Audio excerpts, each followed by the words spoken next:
I guess, looking back first, what did you see Saturday? Saw some better things.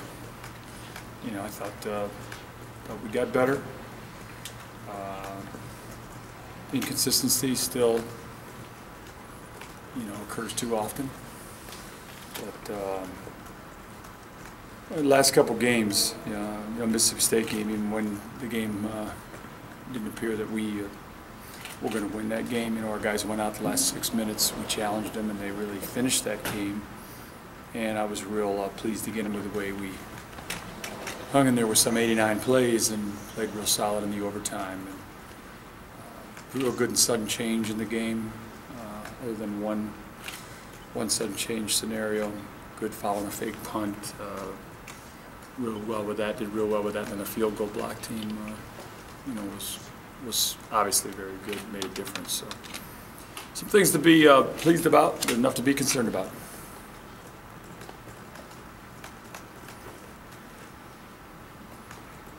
This, when you watch LSU on film, what kind of jumps out about their offense? Well, you know, the obvious, their run game is, you know, jumps out at everybody, and you know, they have 4 backs that they run at you and stay fresh, and you know, it's impressive, a large offensive line, and then they've got a great perimeter presence with a quarterback that can really throw the ball. So, you know, you got your hands full when you line up against them. This past Saturday was your first home game, and thus first time, you know, on third downs it's louder. And how was the communication among your defenders in those situations?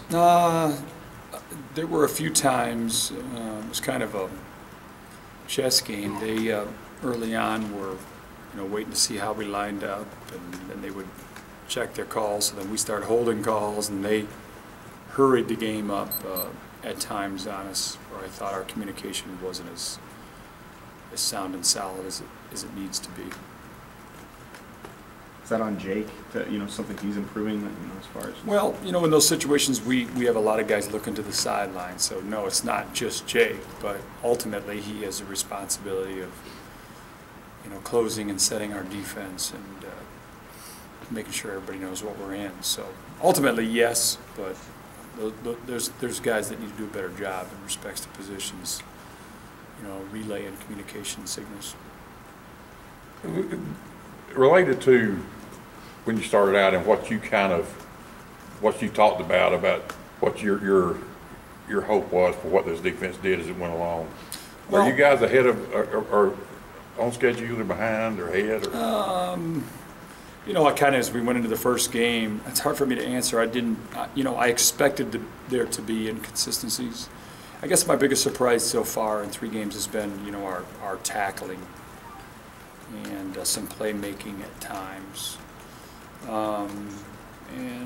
You know, we've just got to keep encouraging the players to, you know, make plays. Got to avoid missed opportunities, you know, like we've had. But it's getting, you know, the play on Saturday overall, it's more solid. There is more consistency, but again, there's still a tremendous amount of growth. And you know, we've got to play more physical. We've got to keep emphasizing that and keep getting better with it all. I mean, this will be a great challenge for us, you know, Saturday night. How important is it that your defensive tackles take it to another level against that team? Very. Yes, very important. Very important. They got better. They got better Saturday, but we got to see how they do with LSU. Was it good to see them make some plays in the backfield? I know that's one of the things you've been pushing for. Yeah, it was. You know, but you know, there's still a number of plays there for them that we didn't make, and so it just remains a big concern. Is this a game that you might have a chance to use 3 linebackers more? I know first 3 teams you played made you play nickel a lot. Yeah, we'll play a lot more base. You know, obviously in this game, this is a totally different game in respects to an offensive scheme. So, you know, we've been bringing some guys along, and you know, they've got to be ready to play in this game. But definitely need a lot more base personnel. Who are some of those guys that might play more in this game? Who are they? Yeah. I think you'll see Casanova play, quite a bit. Obviously, Johnny Evans and Justin Garrett, will get some playing time. We'd like to get at least another safety, involved as we move forward. We've got some young corners that are competing and doing better. So there's, they've got to earn their playing time, like I always say during practice during the week. So that's their responsibility, and that's what we encourage. So Casanova will be back up Jake essentially. Mm-hmm. He will. Is Enrique in that group? Is he practicing? He's one of those guys that we're watching each week and see how he progresses, how he comes along, and how he details our work. But he's a guy we definitely would like to see come along. What's Chris Frost's status right now? What is he looking? Learning. He's in the process. He's learning. Still a lot of work to do there. We're hopeful that there's a couple calls schematically that he can gain a comfort with and maybe give us some reps. So he's a guy that needs to be on the ready. Any thought of Breezy being back with defense, or is he, from your standpoint, is he just an offensive guy? No, I think that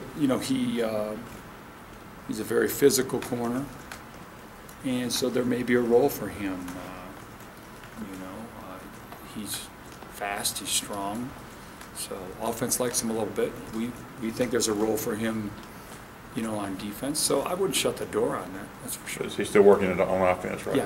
Yeah.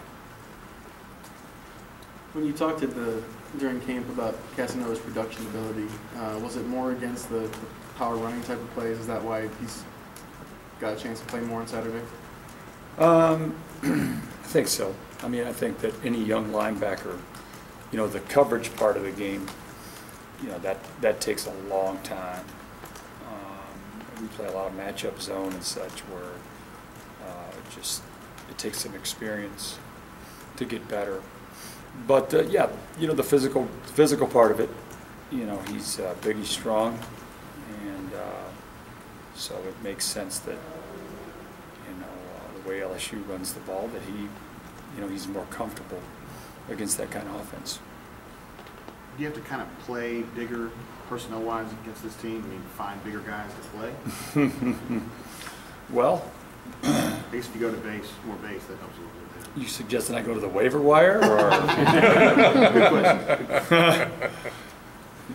question. What do you, as far as the players we talked to today seem very upbeat, not only about this game, but about what you guys are doing on defense and how you're doing it. Do you sense that from the players? Yeah, I do. They're buying into what you want them to do? I think, each week they've grown in the details of the defense, which you have to do if you want to be good. I think they like, learning the different plans and exotics that are part of the game plan. So I like where they're headed in a lot of respects in regards to that. I thought our meeting last Friday night, they were on point, much more focused. So that's a big part of what we're trying to do is create player routines that really allow them to perform on Saturdays to the best of their ability. And these guys are young, finding their way, but they're encouraged with some of the tools they're learning, and we've got a good room. We've got a good room right now. Do you have to fight the urge to say, okay, I'm just going to simplify it so these mistakes stop happening and just make it simpler for now? I don't see us that way. I don't see us as a lineup and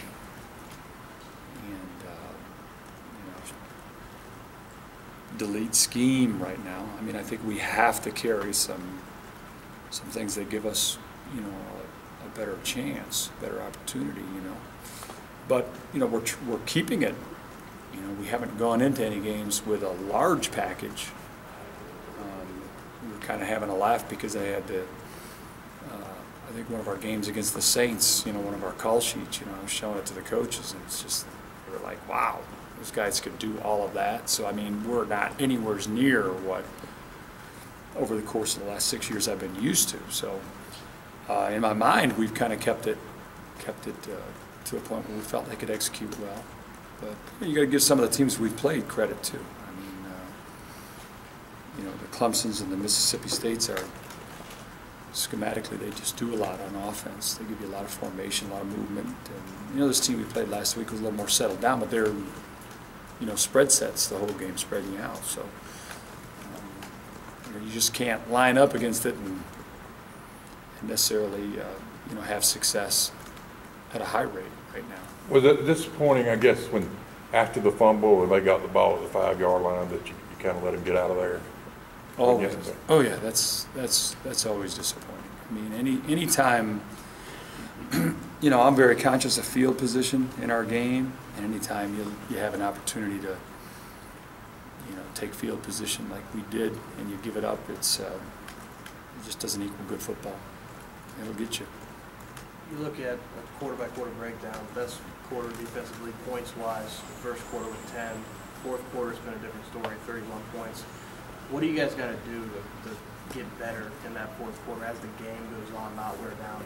No, I think we got to win third down, you know. We've got to win third down. And you go back to the Clemson game, and I can't remember, but I'm going to guess it was somewhere around 90 plays.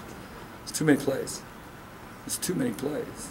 And you're just not going to be a great functioning defense, especially when you're trying to build depth in a lot of positions, linebacker, secondary-wise.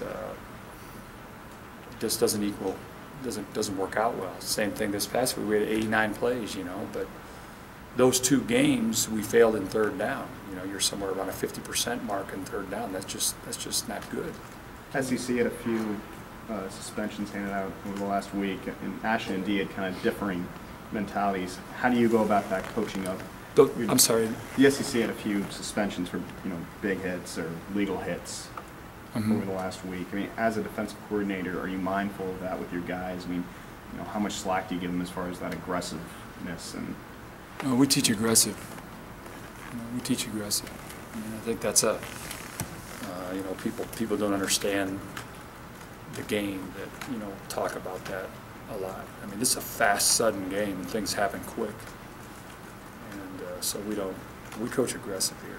Going back real quick, the third down issues, can you put your finger on what exactly has been the problem on that down? What has led to the breakdowns, in your opinion?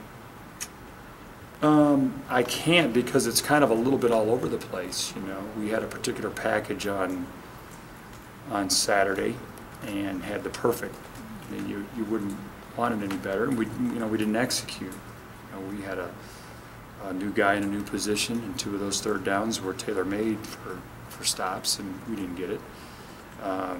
We had another situation where we played what we call a Toro style against that quarterback, collapse the pocket and take away run lanes, and one time we, you know, run to the field and he takes off. But I'll tell you, the thing that has been a little bit bothersome is some of the penalties in third down.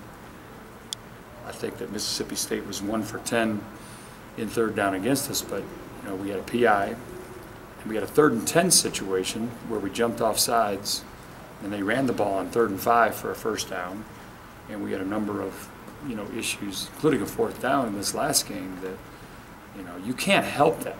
The last thing you can do is have penalties that help them win third down, or a 4th down scenario again where you're battling more plays. But you know, it ties into some pass rush. The coverage for the most part has been fairly tight, but we got to make some plays too.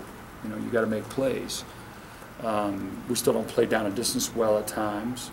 So we had a situation, a 3rd and 9 situation, and we played it like it was a 3rd and 15.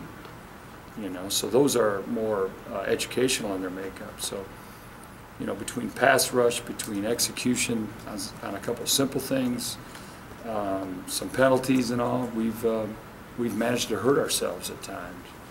And that's just a part of learning and getting, you know, you learn from it, you got to get better, you got to eliminate it. How much harder is it when you're playing a team like that Saturday that's just going to go for it on 4th down, going to play punts where it becomes almost a 4-down game instead of a 3-down game? How tough is it? Yeah, it's tougher, you know, because again, the thing is, in the college game, is you get into those 3rd and 3s, 3rd and 4s, and, you know, at the pro level, they're throwing the ball. In the college game, you got to defend the run. And so, you know, it's much different in terms of how you go about those down and distances. So even into the 4th and 2, what are you defending? So, you know, it's tough anytime they have 4 downs. Brian, you looked particularly upset on the touchdown where they had the read option and the quarterback ran it up the middle and scored. I know, you gave up the touchdown, you were banged anyway. Just multiple breakdowns? No, just one breakdown. Okay. Yeah. And he played a very good game, by the way. Solid game. You know, and he had the one breakdown. He's supposed to spill the quarterback on that? He's supposed to spill the off guard and pulled. Yeah. The sideline warning, did you think it was 4th down? That's what the side judges said it was. The head linesman from the other side told him it was a 1st down. But on our sideline, they marked him short. So I don't know how that transpired. Just happy they didn't give a penalty or But anything? our guy had it a yard short. All of a sudden, it was a 1st down. Anything else? All right. Y'all have a great night.